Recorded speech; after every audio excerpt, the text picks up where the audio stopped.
ಕೇಳ್ತಾ ಇದ್ರಿ.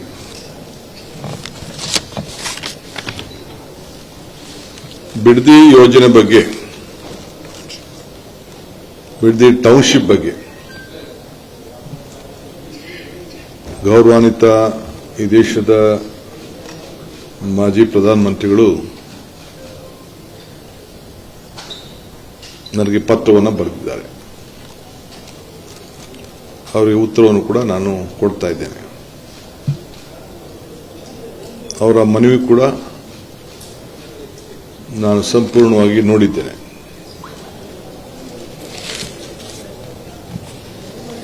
ಏನು ಮಾಜಿ ಮುಖ್ಯಮಂತ್ರಿ ಅಂತ ಅವರ ಸುಪುತ್ರರ ಪ್ರೆಸ್ ಕಾನ್ಫರೆನ್ಸ್ ಕೂಡ ಕೆಲವು ಪ್ರೆಸ್ ಕಾನ್ಫರೆನ್ಸ್ಗಳನ್ನ ಮಾಧ್ಯಮದಲ್ಲಿ ಗಮನಿಸಿದ್ದೇನೆ. ನಿನ್ನೆ ಬಿಡದಿಯಲ್ಲಿ ನಡೆದಂತ ಘಟನೆ ನನ್ನ ಮನಸ್ಸಿಗೆ ಬಹಳ ನೋವಾಗಿದೆ. ರಾಜಕೀಯವಾಗಿ ಪ್ರೇರಿತವಾಗಿ ನಡೀತಾರಂತ ಒಂದು ಕುಮ್ಮಕ್ಕಿನಿಂದ ನಮ್ಮ ಅಧಿಕಾರಿಗಳಿಗೆ ಬೇಕಾದಷ್ಟು ತಂದೆಯಾದಂಥ ಪಾಪ ರೈತರನ್ನ ತಪ್ಪುದಾರಿಗಿಡಿಯುವಂಥ ಒಂದು ವ್ಯವಸ್ಥೆ, ದೊಡ್ಡ ಸಂಚು ನಡೀತಾ ಇದೆ.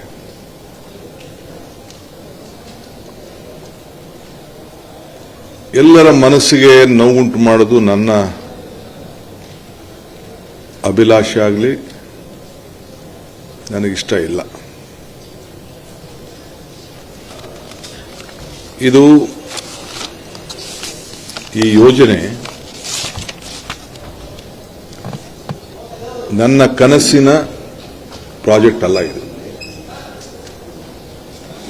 ಯಾವತ್ತೂ ಕೂಡ ನಾನು ನನ್ನ ಕನಸಿನ ಯೋಜನೆ ಈ ಬಿಡದಿ ಟೌನ್ಶಿಪ್ ಅಂತ ನಾನು ಹೇಳೇ ಇಲ್ಲ. ನಾನು ಇದಕ್ಕೆ ಫೌಂಡೇಶನ್ ಹಾಕಿಲ್ಲ. ಏನು ನಮ್ಮ ಹಿರಿಯರು ರೈತ ಬಂಧು ಹೋರಾಟಗಾರರು ಅವರು ಏನು ಈ ರಾಜ್ಯಕ್ಕೆ ಮಾರ್ಗದರ್ಶನ ಕೊಟ್ಟರು, ಆ ಮಾರ್ಗದರ್ಶನದಲ್ಲಿ ಮುನ್ನುಡಿ ಬರೆಯುವಂತ ಕೆಲಸ ಮಾತ್ರ ನಾನು ಮಾಡ್ತಾ ಇದ್ದೇನೆ. ಅನೇಕ ಮುಖ್ಯಮಂತ್ರಿಗಳು, ಇಂಡಸ್ಟ್ರೀಸ್ ಮಿನಿಸ್ಟರ್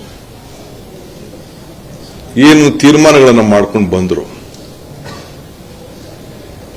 ಅದನ್ನು ನಾನು ಮುಂದುವರಿಸಿ ಅಂತ ಹೇಳಿದ್ದೇನೆ. ನನಗೆ, ನಾನೊಬ್ಬ ರೈತನ ಮಗ, ನಾನು ಕಪಟ ವ್ಯವಸಾಯ ಮಾಡದೇ ಇದ್ರೂ ಕೂಡ ಒಟ್ಟಿನಲ್ಲಿ ನಾನೊಬ್ಬ ರೈತನ ಮಗ.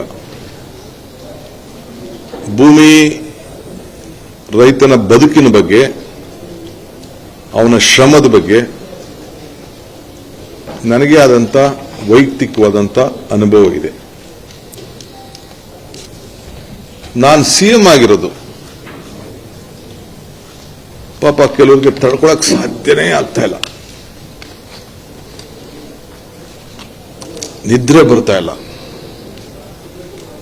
ಈ ರಾಜ್ಯದ ಅಭಿವೃದ್ಧಿ, ಜನ ತೋರಿಸರಂತ ಪ್ರೀತಿ ಸಹಿಸಕ್ ಆಗ್ತಾ ಇಲ್ಲ. ನನ್ನ ಜೈಲಿಗೆ ಕಳಿಸಬೇಕು, ಜೈಲಿಗೆ ಹೋಗೋದಕ್ಕೆ ಎಷ್ಟು ವರ್ಷಗಳಿಂದ ಸಂಚುಗಳು ನಡೀತು ಅನ್ನೋದು ಕೂಡ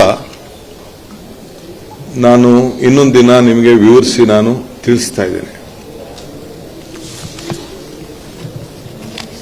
ಈಗೂ ಕೂಡ ಮಾಧ್ಯಮದಲ್ಲಿ ನಾನು ನೋಡ್ತಾ ಇದ್ದೆ, ಇವತ್ತು ಡಿಕೆಶಿ ಜೈಲಿಗೆ ಹೋಗುವ ದಿನ ಬಂದೇ ಬರ್ತದೆ ಅಂತ ಹೇಳಿ ನಮ್ಮ ಕುಮಾರಣ್ಣವರು, HDK ಅಂದ್ರೆ ಕುಮಾರಣ್ಣವರು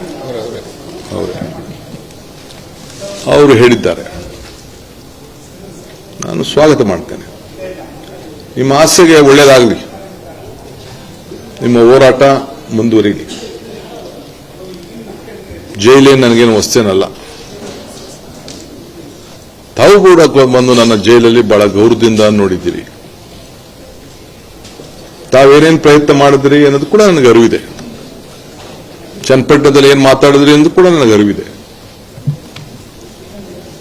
ತಾವು ನನಗೆ ತೋರಿಸಿದಂತ ಪ್ರೀತಿ, ವಿಶ್ವಾಸ, ಅಭಿಮಾನ ಏನು ವ್ಯಕ್ತಪಡಿಸ್ತಾ ಇದ್ರಲ್ಲ, ಇದಕ್ಕೆ ನನ್ನ ನಮನಗಳನ್ನು ಅರ್ಪಿಸಲಿಕ್ಕೆ ನಾನು ಬಯಸ್ತಾ ಇದ್ದೀನಿ.